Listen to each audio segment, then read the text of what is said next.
a no ball is called. The free hit ensues and the whole world goes into a tizzy. Across the accusations of cheating, bias and rigging, one question keeps on being raised everywhere. Why wasn't that decision reviewed? If it were just people asking this, it would have been one thing. But this time, even players were chiming in. From Brad Hogg to Wasim Akram to Misbah to Shoaib Malik, all of them kept on asking. If there is a technology, use it. That's what everybody's saying. Yeah, just go up there. इसको क्यों नहीं third umpire के पास लेके गए वक्त? And they should have gone upstairs and then allow the third umpire, and that is the reason why he's sitting there. जब आपके पास option है तो आपको जरूर थर्ड अंपायर से, और स्पेशली इतना बड़ा मैच हो. प्लेयर्स से गलतियां हो रही हैं, वहाँ अंपायरिंग में भी हो रही है, तो उसको अगर आप टेक्नोलॉजी आपने रखी इसलिए कि गलतियां कम से कम हो, टीम सफ़र ना करें, तो थोड़ा टाइम लें और उसको यूज़ करें. So again, why wasn't it reviewed? Well, because they can't. Umpires can't review their no ball calls whenever they want. Forget about no balls. Umpires can't just review anything as and when they want. They are restricted by strict guidelines, which they have to stick to. And here in this case, the restriction and the law is very clear.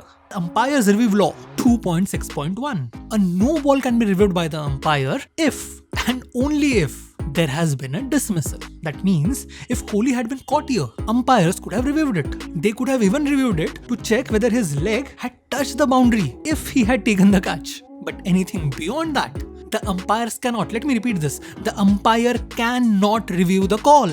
And this rule isn't a new one. It has been around since the advent of umpires review. Now you can ask, could he have reverted the decision without reviewing it? Well, yes. Yes, he could have. Law 21.12 has provision for this exact purpose, stating the umpire shall revoke the call of no ball if a dead ball is called under any of these laws. And out of all of the laws listed here, not one is applicable here. Hence, umpires did not have the power to change anything once the decision was made. So, the only question remains is whether that no ball call was right or wrong. It's a question that has divided experts and players alike. But all of them seem to agree on this thing at least, that it was a very tight call.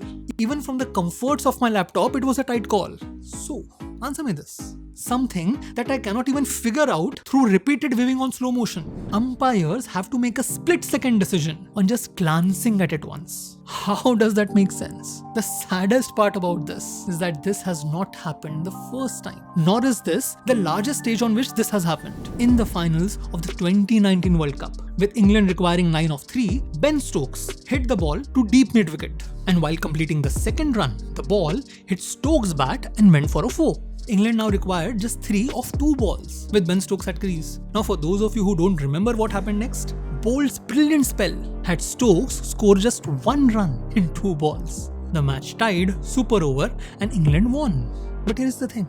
During that second run, a rule called Law 19.8 had to be applied. The run in progress only counts if the batsman had crossed at the instant of the throw. At the time when the ball was thrown, the batsmen were nowhere close to crossing.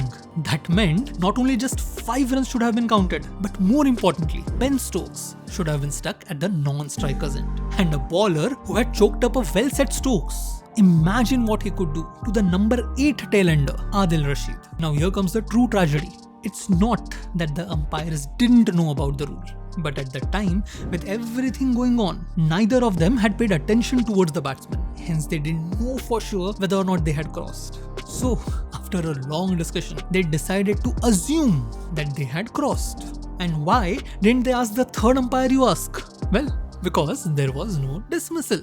Hence, they just couldn't. New Zealand had lost that World Cup because the umpires had been forced to assume facts. So that's where I'm going to end this video, on the same point that I had made in my New Zealand versus England video. We have the technology, we have the resources. We can easily give the power directly in the hands of umpires so that they can ask for reviews whenever they want, so that they can make better decisions, especially when the stakes are so high. We have the technology, we even have the will. The only wait now is for the rules to catch up. By the way, that match and that knock from Virat, that is the stuff legends are made of.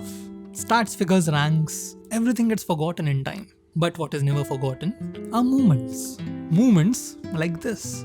30 years down the line, I'm sure you will find another YouTuber gushing about this match and this moment. Because for many, many kids today, this will become the first memory of cricket that they will ever have. Till then, thank you for watching this video. I hope you have a good day.